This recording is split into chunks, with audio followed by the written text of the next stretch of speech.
I detailed every mistake that was made and who made it.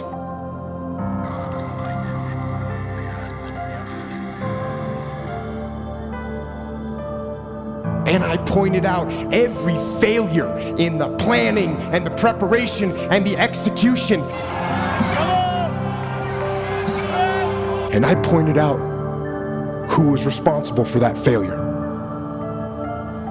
There was plenty of blame to go around. There were so many people that I could incriminate with guilt. But something wasn't right. For some reason, I just couldn't put my finger on who was at fault and who specifically I should blame for what had happened.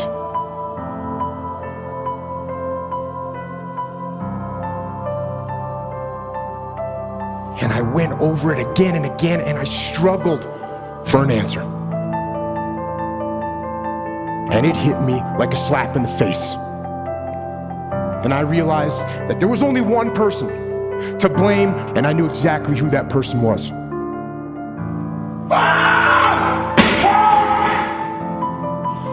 And that person was me. I am the commander, and I am responsible for everything that happens. Everything.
See devils tearing your life away. But if you've made your peace, then the devils are really angels, freeing you from the earth. It's just a matter of how you look at it, that's all. So don't worry, okay? It hurt my ego. It hurt my pride to take the blame. But I also knew that to maintain my integrity as a man, I had to take responsibility. And in order to do that, I had to control my ego so that my ego did not control me. I would never shirk responsibility. And I would never pass that heavy burden. No one takes ownership of the problems, and therefore the problems never get solved. And that is true on the battlefield, it is true in business, and it is true in life. Take ownership. Take extreme ownership. Don't make excuses. Don't blame any other person or any other thing. Get control of your ego.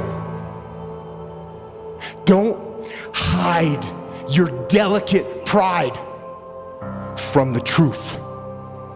Take ownership of everything in your world, the good and the bad. Take ownership of your mistakes, take ownership of your shortfalls, take ownership of your problems, and then take ownership of the solutions that will get those problems solved.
take ownership of your mission. Take ownership of your job, of your team, of your future, and take ownership of your life. And lead. Lead. Lead yourself and your team and the people in your life. Lead them all to victory.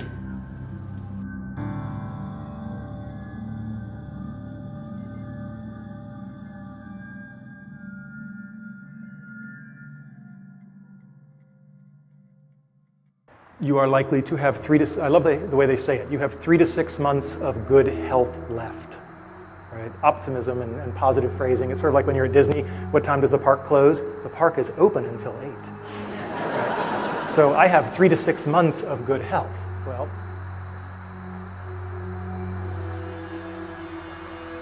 that is what it is. We can't change it, and we just have to decide how we're going to respond to that. We cannot change the cards we are dealt, just how we play the hand. If I don't seem as depressed or morose as I should be, sorry to disappoint you. Achieve your dreams or enable the dreams of others. And as you get older, you may find that enabling the dreams of others thing is even more fun.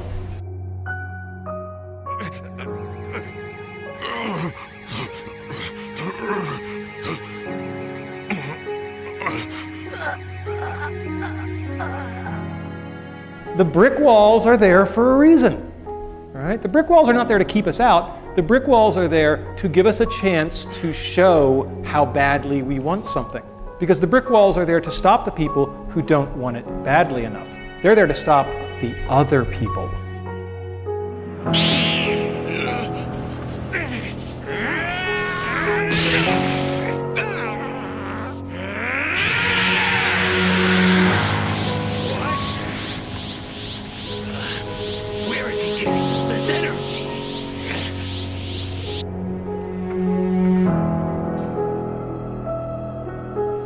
Never lose the childlike wonder. It's just too important. It's what drives us. Be good at something, it makes you valuable. Work hard. People used to say to me, "What's your secret?" I said, "It's pretty simple. Call me any Friday night in my office at 10 o'clock and I'll tell you." And be prepared. Luck is truly where preparation meets opportunity. If you refuse to allow yourself to dream it, I know you won't do it. And I truly do believe that time is the only commodity that matters.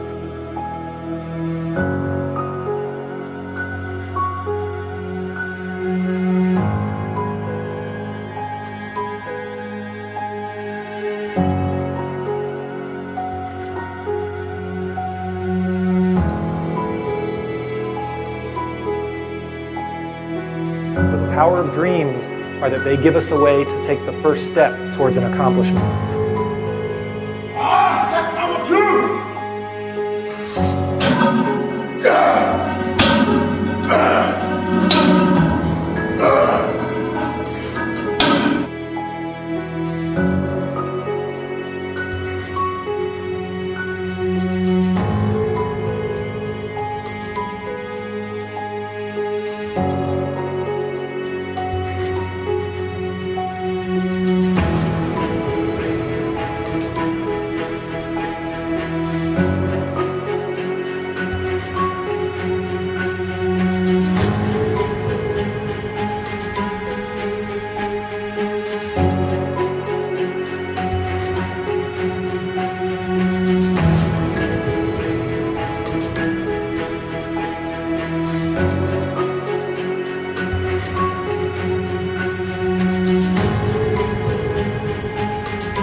mean, you know, if you're not going to have fun, why do it? Right? That's what I want to know. I mean, life really is too short if you're not going to enjoy it. You know, people who say, well, I've got a job, but I don't really like it. And I'm like, well, you could change.